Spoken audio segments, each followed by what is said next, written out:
if I told you that since 1947, the United States has been fighting a secret war against invading countries you've never even heard of on American soil, and a lot of the times we lose? What if I told you these countries have deep, rich histories going back centuries, each with their own complex social turmoils, political strifes, and cutting-edge military technology? Finally, what if I told you that all of these countries are completely made up? Because there they are. They're made up. The US military uses these fake countries to practice fighting wars against. Think of it as like your local D&D group, but rotting away in the swamps of Louisiana for extended periods of time. Countries like Atropia, Denovia, and the infamous Pineland are made up locations that are used for training purposes. Kind of like how we use advanced laser tag to practice tactics, we use fake countries to practice strategy. Why use fake countries though? Why not just pretend like we're fighting the countries we actually expect to fight? And how good is the army at world building anyway? And is Atropian oil worth American lives? We'll find out. I really want to take us down the rabbit hole of each of these countries and why the US puts so much effort into the backstories and histories of these fake countries that we fight against. I mean, it's not like your average 19-year-old grunt cares if the country that they're pretending to fight in has a bicameral legislature and exports potassium. They're just going to shoot anyone in a uniform that's not theirs regardless. But before I go down the rabbit hole, I want to answer the question first: why fake countries in the first place? See, the United States is actually pretty careful in how it describes what it's doing in terms of military training. We don't say things like, oh, we're sending Green Berets to Taiwan and revamping the Army supply boat fleet to fight China. We say things like we're training foreign allies and increasing our littoral capabilities to support the joint war effort in case of a breakout of kinetic conflict in the Pacific. Now, both of these things mean the exact same thing, but one was written by a soldier and the other was written by someone who spent $130,000 on a communications degree. See, we never actually call out by name the countries that we're preparing to fight. It's like we never say, oh, we're training to fight in Russia and Iran. We say things like we're preparing for the next peer or near peer fight. When we say peer fight, we mean Russia or China. When we say near peer, we mean like Iran, North Korea, or Canada. Yes, it makes no sense, but again, optics. While China and Russia constantly call out direct threats against the US and their allies, we can just kind of sit back and calmly say we're training for whatever happens in the future, while simultaneously spending millions to outfit entire units to look, act, and fight like Russia. Nothing to see here, folks. Ignore the man with the AK. But if we just suddenly switched our rhetoric to openly hostile towards these countries whose populations already hate us, we're kind of in a slippery slope scenario. But this isn't new. We've actually been doing this for over a century now. Right after World War II, the DoD created an alternative history where Hitler's secretary Martin Bormann created a fascist communist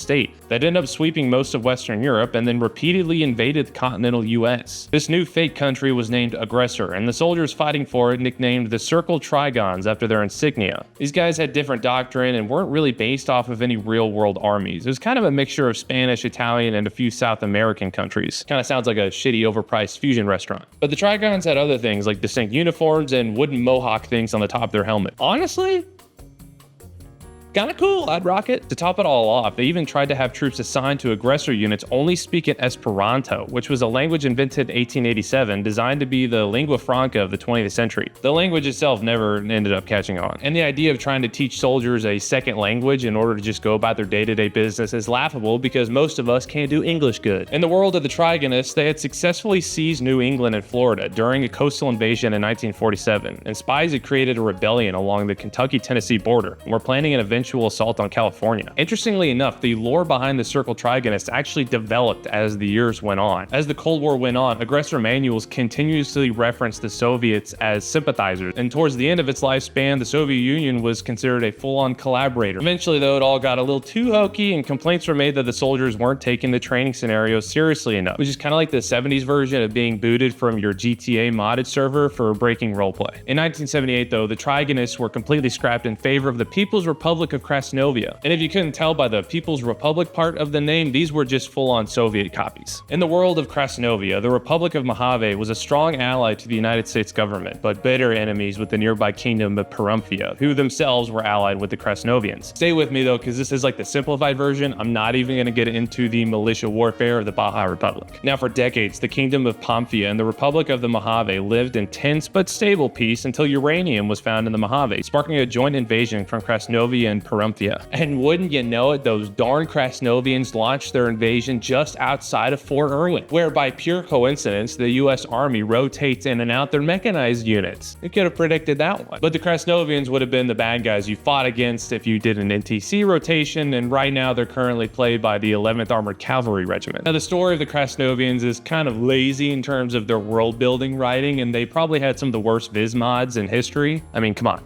Do better. Krasnovia hung around for a while, but after the fall of the Soviet Union and the peacekeeping missions in Kosovo, more focus began on making the lore of these countries involve a hybrid warfare, where the Krasnovians were deploying and fighting alongside irregular forces and militias, with a focus on ethnic and religious fighting and increased civilian considerations. Then in 2011, everything changed. Enter the Decisive Action Training Environment, a massive comprehensive list of the dozens of new fake and absolutely no way based off of a real countries. And this is where we get the totally not Russia Denovia, the definitely not Iran Irania, the absolutely in no way Republic of Georgia, Republic of Gorgas, and they perpetually invaded and can never seem to catch a break, Atropia. Most people in the army are fairly familiar with the battlegrounds of Atropia, as a war in the Caucasus Mountains was focused on heavily, as it's an international hotspot for both Russia and Iran, and is about as complex a geopolitical region as you can find these days. Atropia and its neighbor Lymeria are this alternate world to Azerbaijan and Armenia respectively, and each of their histories reflects their real-world counterparts, with Atropia being a classic dictatorship with Western leanings, and Lymeria being a classic autocracy. The two countries are in a constant back and forth over the region known as Lower Jenga, with violent nationalists on both sides, such as the Atropian Lower Jonga movement and the Limerian Liberation Front. This, of course, is just a reskin of the Nagorno-Karabakh region, which has seen fighting over the past decade, and was one of the first conventional fights in history with prolific use of drone warfare. Now, the data includes a lot more stuff than just the Denovia Atropia lore that we all know and love. It actually includes over 800 pages of information on regions and countries that could be battlegrounds in the future. In Africa, we have the seemingly constant fight between the American-backed Republic of Amari's National Defense Force against the warlord factions of Nyomba. Each country's history recounts the classic tale of gaining independence from European powers and either achieving a strong level of autonomy and freedom or falling into complete lawlessness as a failed state, along with constant border clashes and coups instigated by sweaty generals with hard-to-pronounce names. The Indo-Pacific region is the largest area in the date, and it sees China split into two separate countries, the People's Republic of Volvana, basically the People's Republic of China, and Bangladesh, an economically independent and officially neutral country that seeks to align itself with one of the three world superpowers, the United States, Olvana, and Denovia. Instead of the Philippines, we have Galicia, Gabal, and the always fun countries of North and South Torbia. The two Torbias are the Army's version of North and South Korea, if you weren't able to pick up on that. The Democratic People's Republic of Torbia, aka the DPRT, aka Filipino DPRK, is one of the most militarized countries in the world, cut off from most of the planet culturally and run by the divinely selected Song family, and constantly threatens the Republic of Torbia to the south, who are one of the world's largest economies with mandatory military service, which includes their world-famous pop stars. I wonder if T-pop sounds the same as K-pop. Now, I think the army did Vietnam last because at this point the writing is just super lazy, as their most populated city is Ho Chi Minh City, and their capital is Da Nang, which is an actual city in Vietnam, just not the capital. Great beaches though. Eastern Europe gets its own treatment of fake countries with tumultuous past, which makes me wonder if there's a fake version of the Moldovan epic sax guy, and I definitely aged myself with that reference. My favorite spot on the date actually is the relatively new Arctic region that they're talking about, which shows Denovia increasing activity while the United States, Greenland, Denmark, and Norway look to increase surveillance in the region. And this reflects the real-world expansion of Russia into the Arctic with their new submarines and underwater surveillance networks. Now, there are a few countries that aren't as prolific in terms of training and are only used in very specific scenarios against certain kinds of units, one of which being the People's Republic of Pineland, which is located across 15 counties in North Carolina and is the location of the culminating exercises of the Q course for future Green Berets looking to earn their long tabs. The exercise, known as Robin Sage, sees students in the SFQC contacting with guerrilla forces, many of whom are just local residents in cosplay, with the goal of training them up in order for them to stop the invasion by the United Provinces of Atlantica. They even have their own currency known as the Don, which proudly displays the name of the defense minister, Seymour Bombs, and President Dougal Canta. We live in a sad world too, because Pineland gets invaded like 8 times a year. Think of the children. The Mojavians, not to be confused with the Republic of Mojave, no, these are completely different countries, exclusively fight the Marines out of their desert base in 29 Palms, California. Weird place to put a secret base if you're fighting Americans, but to each their own. And why they only fight Marines and no one else?